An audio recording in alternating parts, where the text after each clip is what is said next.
Hi friends, Radhika টিপসে আপনাদেরকে স্বাগতম। মাসিক বা পিরিয়ড অনিয়মিত হলে ওভুলেশনের ডে কিভাবে নির্বাচন করবেন, কিংবা কোন দিন সহবাস করলে গর্ভধারণার সম্ভাবনা বেড়ে যায়, কিংবা কখন সম্ভাবনা কম থাকে, আজকের এই ভিডিওতে কয়েকটি বিষয় আলোচনা করব। গর্ভধারণ করার জন্য প্রথমে যে ট্রিক্সটি সেটি হচ্ছে ওভুলেশন ডে, অর্থাৎ নারীদের ডিম্বস্ফোরণ। নারীদের ডিম্বস্ফোরণ যখন হয় আর শুক্রাণু তার সাথে নিষিদ্ধ হয়, তখনই একটি গর্ভধারণ হয়ে থাকে। তাই ওভুলেশন ডে খুবই গুরুত্বপূর্ণ যদি আপনি গর্ভধারণ করতে চান। তাহলে যদি আপনার পিরিয়ডটি অনিয়মিত হয়, ওভুলেশন ডে কীভাবে বুঝবেন বা আপনার ওভুলেশন দিনটি কখন হবে।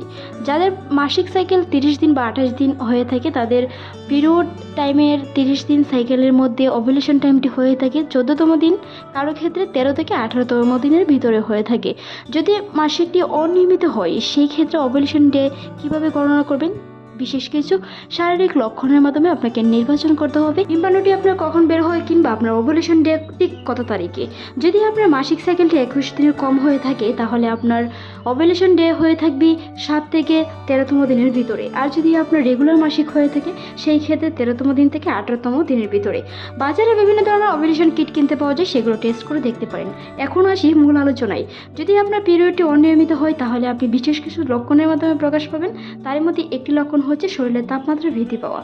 নারীদের শরীরের তাপমাত্রা প্রতিদিনের তুলনায় যখন আপনার ওভুলেশন বা ডিম্বস্ফোরণ হবে, সেই দিন আপনার শরীরের তাপমাত্রা আগের তুলনায় অনেকটা বৃদ্ধি পেতে পারে।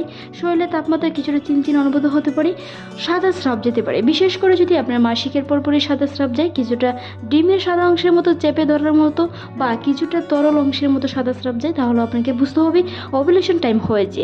বিশেষ কিছু লক্ষণের মাধ্যমে আপনি দিন নির্ধারিত না করে সেই লক্ষণগুলো দেখে সহবাস করার চেষ্টা করুন, যেটি আপনার গর্ভধারণের প্রথম পদক্ষেপ।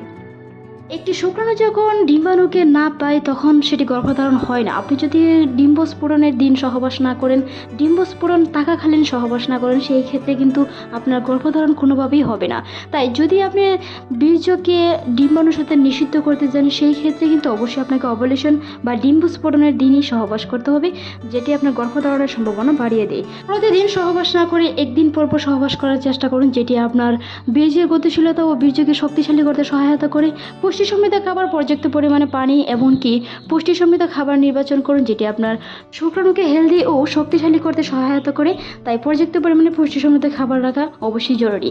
মেয়েদের ক্ষেত্রে পর্যাপ্ত পরিমাণে পানি, অবশ্যই মাসিকের সময় অ্যান্টিবায়োটিক ওষুধ, যে কোনো ধরনের ব্যথানাশক ওষুধ অবশ্যই এড়িয়ে চলুন, যেটি আপনার ডিম্বস্ফোরণে বাধা দেয়। এমনিতেই হচ্ছে অনিয়মিত মাসিক, তারই মধ্যে যখন আপনি ব্যথানাশক কোনো ধরনের ওষুধ খাবেন, প্রেসক্রিপশনের ওষুধ ছাড়া, আপনার বিশেষজ্ঞের ওষুধ ছাড়া কোনো ধরনের ওষুধ যদি খেয়ে থাকেন, সেই ক্ষেত্রে কিন্তু আপনার ডিম্বস্ফোরণে বাধা হতে পারে।